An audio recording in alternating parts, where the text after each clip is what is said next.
Hello दोस्तों, welcome back. दोस्तों, आज के इस वीडियो में 2018 ग्रुप डी एग्ज़ाम में पूछे गए साइंस के क्वेश्चन बताने वाला हूं और ऐसे ही क्वेश्चन 2022 का जो ग्रुप डी एग्ज़ाम होने वाला है उसमें भी पूछे जाने की पूरी संभावना है। तो वीडियो काफ़ी इन्फॉर्मेटिव रहने वाली है। देखिए दोस्तों, पहला प्रश्न देखते हैं कि एक घोल नीले लिटमस को लाल कर देता है तो इसका पीएच मान कितना होगा। तो देखिए दोस्तों, क्या होता है कि जो एसिड होता है, ठीक है, जो एसिड होता है वो क्या करता है, नीले को लाल करता है, ठीक है।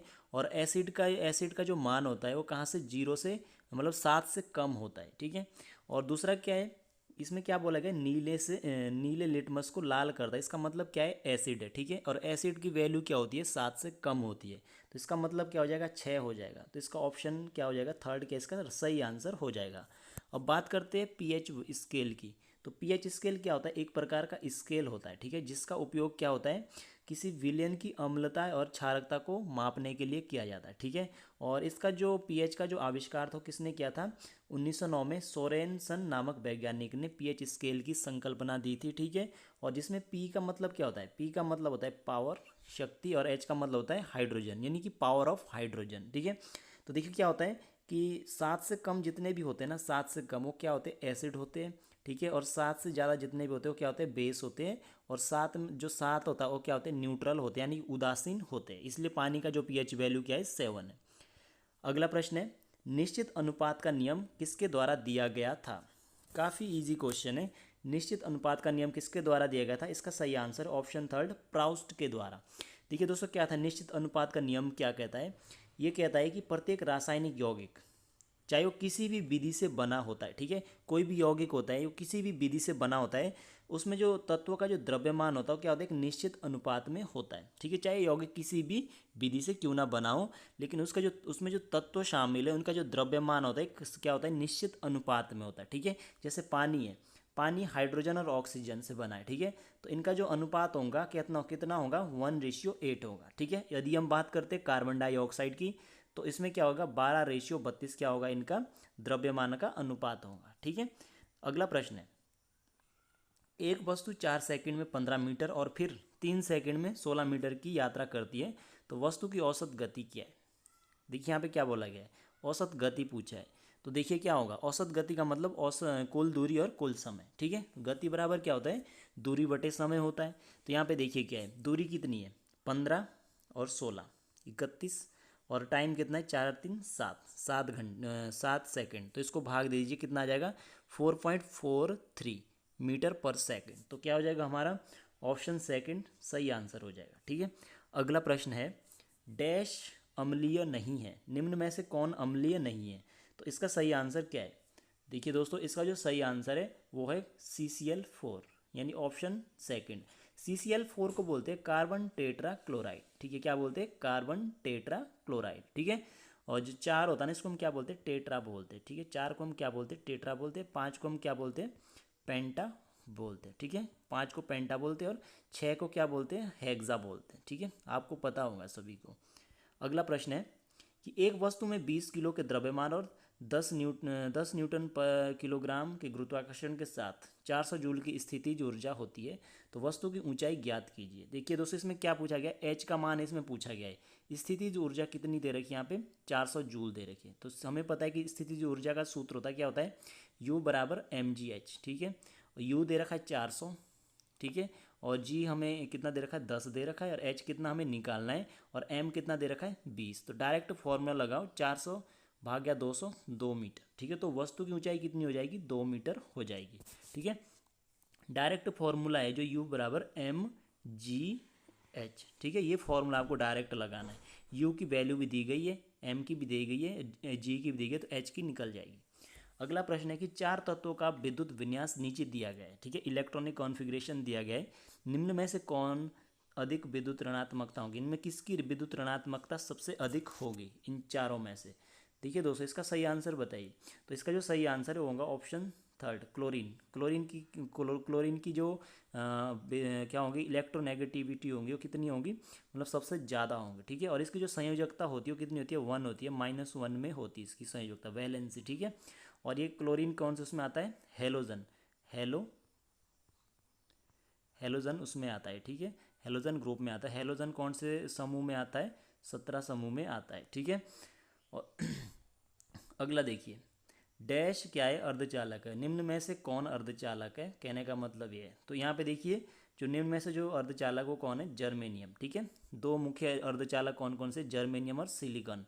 जर्मेनियम का जो परमाणु क्रमांक वो कितना है, 32 है, और सिलिकॉन का कितना है, 14 है, ठीक है।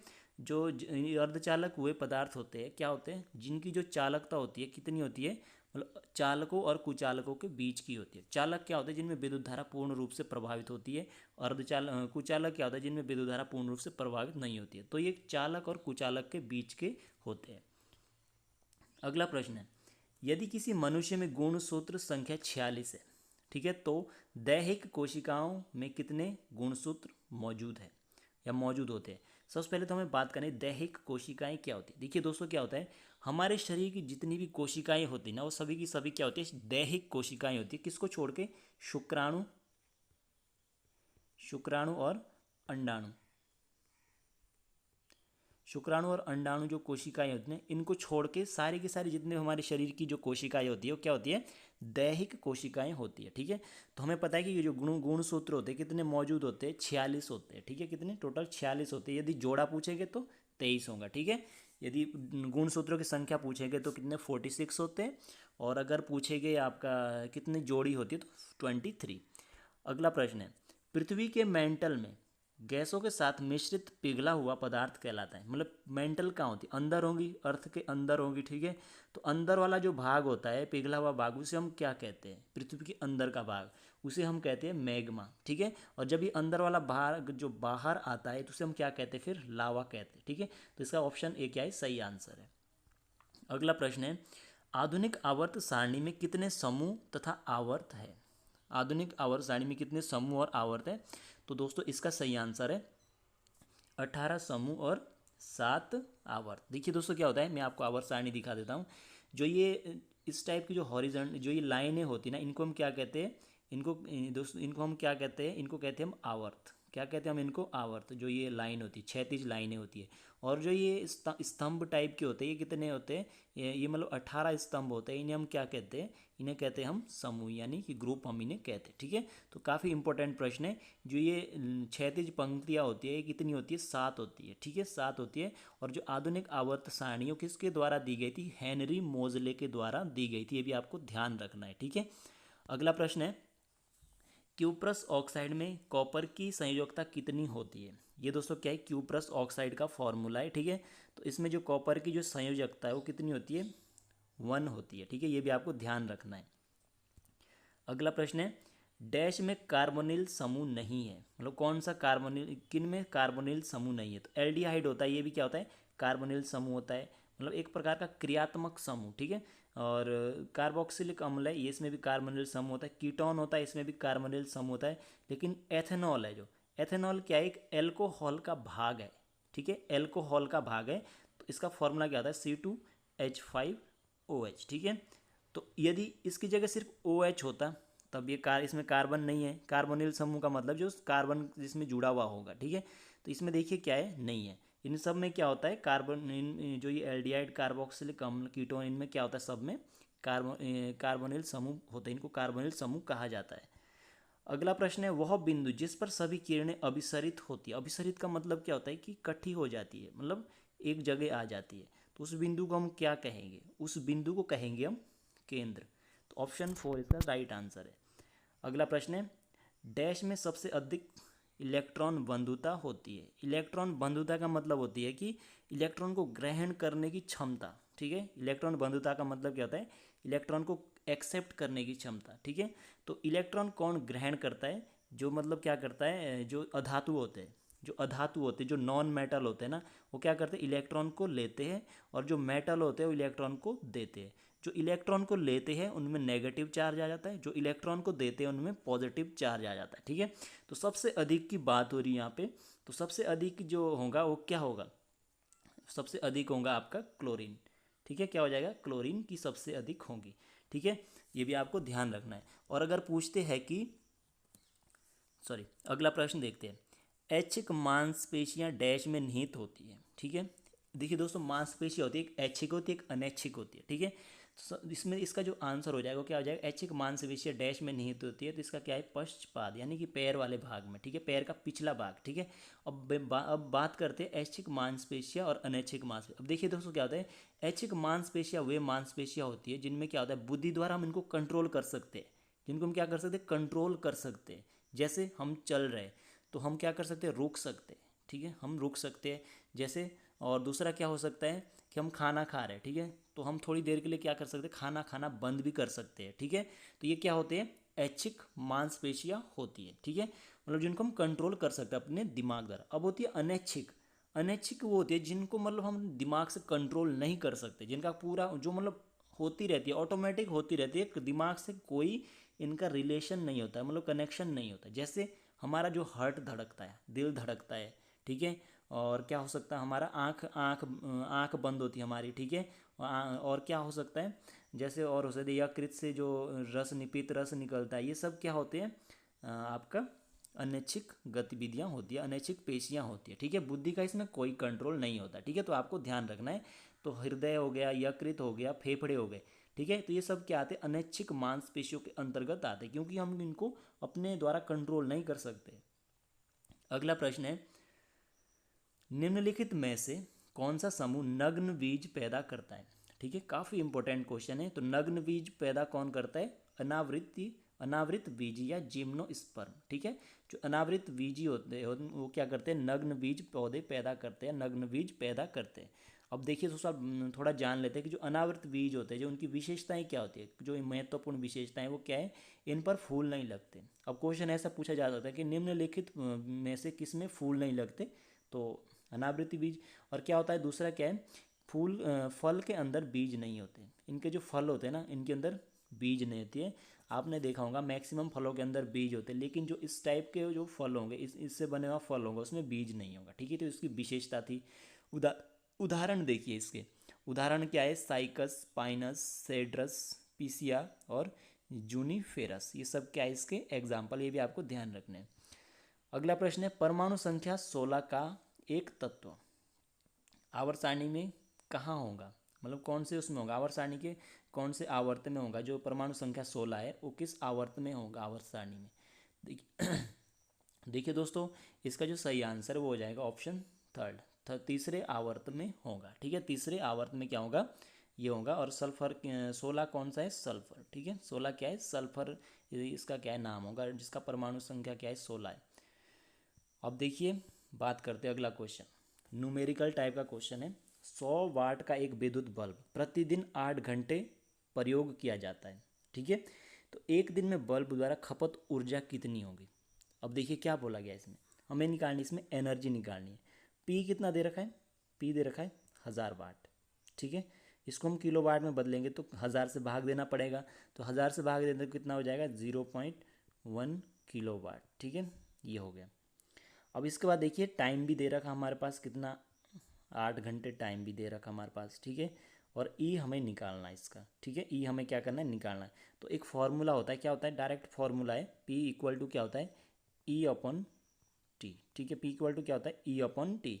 तो हमें ई निकालना है ना, तो ई निकालने के लिए हमें क्या करना पड़ेगा, तो ई बराबर क्या हो जाएगा, ई बराबर क्या हो जाएगा, ई बराबर हो जाएगा आपका टी इंटू पी। तो टी कितना है, 8 है, यहाँ कर देता हूँ मैं, 8 गुणा 0.1 कितना हो जाएगा, ये हो जाएगा आपका 0.8 किलो वाट या जूल जो भी है, ठीक है। तो क्या हो जाएगा इसका ऑप्शन 4 इसका क्या हो जाएगा, सही आंसर हो जाएगा। अगला प्रश्न है, गति का दूसरा समीकरण डैश और समय के बीच संबंध प्रदान करता है। देखिए दोस्तों, जो गति के 3 समीकरण थे जो न्यूटन ने दिए थे, पहला है v equal to U plus A T, ठीक है, दूसरा है s equal to U T plus half A T का स्क्वायर, थर्ड है 2as equal to V square minus square. जो पहला समीकरण है इसमें देखिए किसके बीच में, ये v है, जो ये क्या है, प्रारंभ अंतिम वेग है, u है प्रारंभिक वेग, तो आप इसे लगा सकते हैं कि ये क्या है, वेग और समय के बीच में, ठीक है।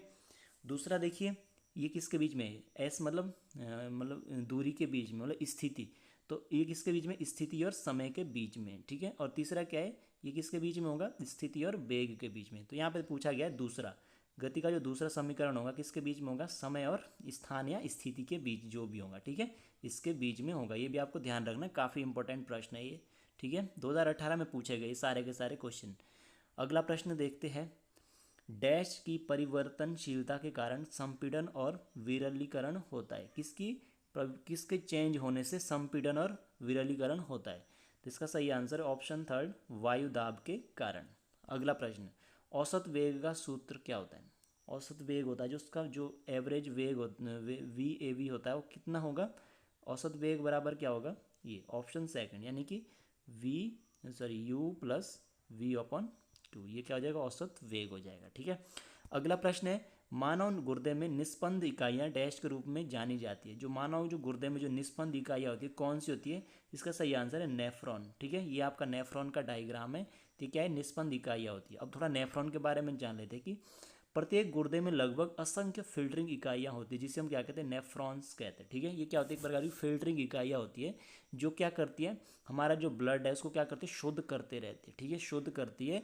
और नेफ्रॉन को क्या कहते हैं? गुर्दे की क्रियात्मक इकाई भी कहा जाता है, ठीक है। नेफ्रॉन को क्या कहा जाता है? गुर्दे की क्रियात्मक इकाई होती है। और जो क्या होता है, जो हमारे जो ब्लड में जो अशुद्धियाँ होती है वो क्या होती है? मूत्र के रूप में बाहर निकलती है, नेफ्रॉन के थ्रू ही ये नेफ्रॉन क्या करता है? इसको मूत्राशय में भेजता है, ठीक है। तो ये भी आपको ध्यान रखना, नेफ्रॉन से कहाँ आती है? मूत्राशय में आती है, जो अशुद्धियाँ होती है, ठीक है। अगला प्रश्न है, तो दोस्तों आज के लिए इतने ही प्रश्न थे। अगर आपको वीडियो पसंद आई तो प्लीज़ वीडियो को लाइक और चैनल को जरूर सब्सक्राइब कर लीजिए।